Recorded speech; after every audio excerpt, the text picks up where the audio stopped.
A few moments later. What is up, Flick fans? Welcome back to my channel. Today we are talking Firestarter, the brand new Blumhouse-produced Universal movie that's coming to theaters and Peacock this weekend.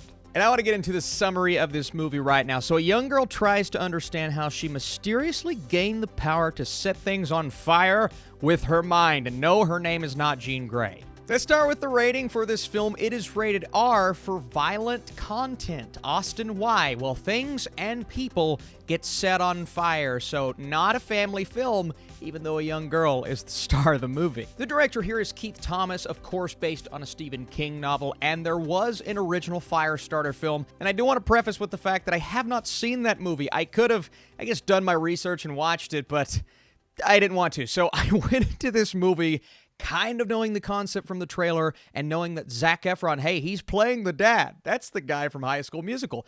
But I really like Zac Efron. I'm excited to see what he can do in the future, and it is funny that he's in a movie called Firestarter and people want him to play Human Torch. And even though from the trailer, Zac is the big star here, our main character is played by Kiera Armstrong. She plays Charlie, a young girl who is gifted with these abilities, but she doesn't know how to control them, and she's being pushed by her parents. Everyone's seeing this thinking she's a weirdo to stay away from everything, because if she gets any sort of technology around her and people realize that they are there, well, there is an organization after the family. Why are they after the family?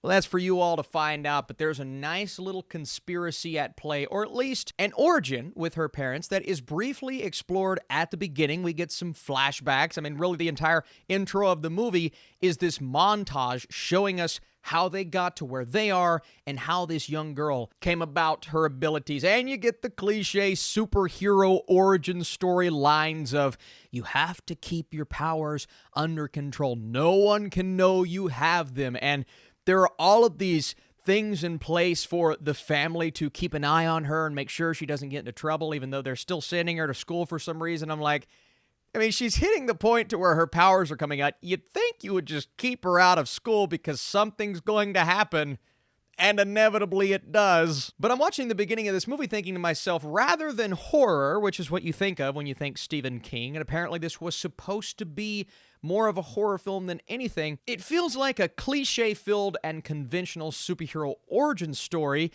that occasionally veers into that horror territory, especially the shots of people getting charred all throughout this film. And when she finally uses her abilities, which aren't very well explained, the movie is rushed in that way, you get an idea of what she can do. You get an idea of what her parents can do. You kind of understand how they got their powers, but none of that is really given any time to develop in this film. What we're focused on here is she and her father and her mother on the run from this organization that is after her. That's about as far as it goes in terms of giving the audience really anything to latch onto, but all of that feels much more so like a superhero movie rather than a horror movie. And I was expecting horror, and sometimes not getting what you expect is a good thing. Movies can occasionally go beyond those expectations and give you something fresh and new, and that's what we get with studios like Neon and A24, and sometimes Blumhouse. But this time around, I did not feel that turning it into a superhero origin was the way to play it with this concept and with this young girl who has these crazy abilities that she can't control. I wanted the movie to go all out with that, and it never does. It feels so restrained all throughout the film. And this isn't me saying the shots that we do get that are brutal aren't brutal, because they absolutely are. But I wasn't caring nearly as much as I should have, because everything that we get with her parents is so surface level, especially her mom. There's one line when she and her dad, Zac Efron, they're in a car together, and she says, when I lashed out at mom back there, I wasn't meaning to lash out at her. I was meaning to lash out at you. He and her mom are on two completely different pages in terms of the way we're supposed to push her, but that was really the only moment between the two where they started to tap into that relationship and that dynamic. Everything else were just on the move, one location or the other. She's still in school for some reason, and we never get that time to sit down, settle down with the characters because the movie feels rushed. It's an hour and 30 minutes, which sometimes for a horror film can be a good thing. But in this movie's case, it just flies through all of these really important plot points and moments that just weren't in there. What did I enjoy? I enjoyed the showcase of her powers. There were some interesting shots in the film, even though for the most part, the cinematography, I've seen it before. I love John Carpenter's score. Now, at times it may overwhelm the film, and it's almost like it's too good for the movie itself. That's the way it was playing.